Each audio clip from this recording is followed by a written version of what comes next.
ladies and gentlemen.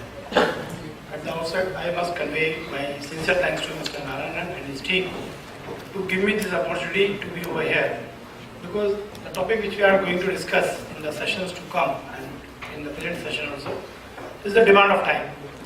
The way Mr. Prakash said that the way we have been penetrating into technology and the way technology is changing day by day, the way penetration of mobile is taking place, the way we are going for delivery of services to citizens door to door, the way government is planning for the e-governance applications, it has become very mandate for us to have a feel what are the cons and pros in case we are not able to basically go for the cyber crimes and control of the cyber security. Now basically we have been listening, understanding, going through the newspaper, but few of the things which I think are well known to all or may not be well known to all, I think need to be discussed. One is that cyber criminal activities are generally designed and they are basically to accomplish either or all the following activities. One of the activities basically is still intellectual property. That's one of the target which basically we plan when we are going for a cyber crime. Second is to listen secretly to the other communication. This is one of the purpose, especially to the government communication. What is flowing between the defense to ministry to finance, like that. And third is basically to undermine the all security of national security related sites. Now, what is happening is that the advanced persistent threats are mainly to the developed countries. If you have seen that graph or the picture which was shown by Mr. Prakash, I could feel that the mainly threats are which are basically advanced persistent threats. They are mainly applicable to advanced countries, which include the USA, Germany, South Korea, Switzerland, Canada, Taiwan. But slowly they are going to other countries also. So we have to be very careful, alert for this activity. Now there are major vertical segments which are basically targeted by the cyber crimes, which include mainly the government. This is the first target which the cyber crimes which are happening there. Then the education, then service and consultancy, aerospace, then government, financial securities, chemicals and telecommunication. As per the report which is there already available on the website, it is felt that China is one of the key drivers behind the cyber attacks, because they have been doing a lot of research, a lot of activities which basically make us more worried, especially in Indian context, to be more careful on this activity. Now question comes, what is a malware? Because we have been listening this word number of times, we will listen all day. Basically it is nothing, it is just short form of malicious software which basically results into malfunctioning of the computer, which can be either contamination of the computer, which can be stealing of the information from the computer, or gaining access to the private computer system. You basically become unauthorized user of the computer which somebody else has got the right. Now this can be this can be in the form of a code or a script. Now it can be in the form of, as Mr. Prakash just have shown, it can be in the form of worm, which almost occupy around 10 to 12%. It can be in the form of Trojan horse, which is almost around 60%. It can be in the form of virus, which is around 17%. Like that backdoor, where you basically try to go for unassessed authorization, like this. Now, once we are talking about all type of malicious software or malicious activities, the question comes to us is virus and worms. These are the two terminology which is being used mainly in the society, especially in the IT professional society. Now, virus is basically an executable software which has to be multiplied by the user himself. Means we need a user intervention. Whereas in case of worm, there is no need of the user. It flows. It's a file which flows through the network and automatically it starts multiplying. So we have to be more worried on the worm, because the way we are growing, the way we are using for cloud computing, networking systems, we have to be more careful on that part. Now, in the present scene, there is an approach required to fight these cyber crimes. Now, what is happening is cyber criminals are using tricks and social energy engineering tactics to fool, employing for compromising machine and corporate accounts. That's the basic aim which they have been targeting. Now, common technology which are being used are phishing, which basically is nothing, it's a send message to user to perform some action. It is also a spear phishing, where basically you send a personalized message and target the specific or the customers.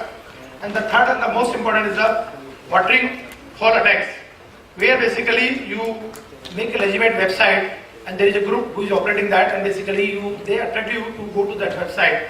One of the example is in the recent past we have a mobile application development site which was basically controlled by the remote access project. I mean, that's the way things are changing. Now we need to adopt the techniques to take care of these cyber crimes. One of the techniques which we generally follow as a thumb rule is do's and don'ts, where we try to convey to our staff, our faculty, our members, our users, stakeholders that how to reduce the risk of phishing attacks, not to open untrusted and suspicious links. But this is not the solution now, because with the change in technology, things are changing. The second concept is basically eliminating the vulnerabilities. But again, packing and securing code. But that also does not basically provide the solution to us.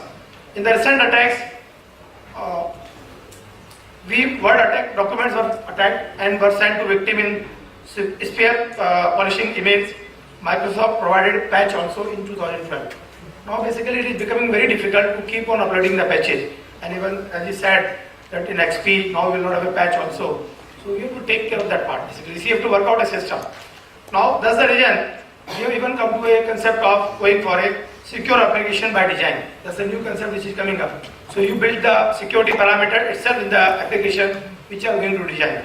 Similarly, we are planning to work out a mechanism where we go for a malware detection, where we are able to detect the malware operations or viruses or bombs before they get generated or they start multiplying. Now, similarly, what is happening is, once we are going for a malware detection, there are again three approaches. One of the approach is signature-based detection, second is heuristic-based detection, and third is behavioral-based detection, where you match the signature to the dictionary which you have got, and based on the background experience or past exposure, you compare and take a decision. Now, same thing, I mean, number of such crimes have been happening in a number of countries, number of states, number of cities. One of the, if you remember, the way Mr. Prakash just have shown, that there was an attack in New York, and it was shown that more than 2 lakhs new kind of viruses are being registered every day. That's the market survey. This says that maybe the virus quantum of impact can be low or small, major, minor, but on an average it is being understood that 2 lakh viruses are being generated every day, which we can understand what is the gravity, because those who are involved in this business, cybercrime business, they are more smarter, more intelligent than us, because that's their bread and butter. Now, with the change in concept and technology, now we have been talking about blacklisting concept. Now the concept has come of file whitelisting, where basically what is allowed, we retain that file and try to compare with that file and allow the software to take action accordingly. Rather than finding out the fault, we are saying we'll allow these activities or these files, these patches, this database like that. So new technology has come in the market, but still this is not the only solution. So there is a challenge in maintenance and setting up of the whitelisting file. That's the one of the issue which we have to take care of part. Like for example, Casper's whitelisting solution uses a database that contains 70 crore unique files and updated by 300 software companies. Now it is not so an easy task, because every day we are finding a new worm, new virus, new Trojan, so we have to take care of that part. Now second option is, which has come in the market, is execute the task in a virtual environment. This is also coming up, because so that the virus or the worm or the malfunctioning remains limited to the particular environment only.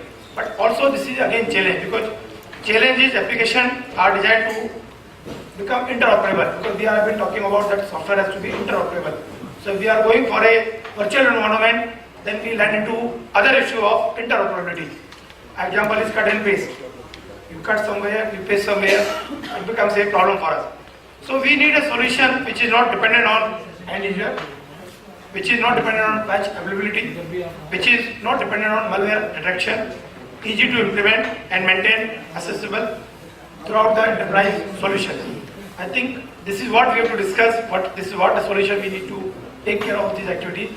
And I am sure during the whole day workshop, we will discuss all these issues and try to come out with a solution which can further be suggested or can be communicated to the concerned department or the ministry for taking up an action.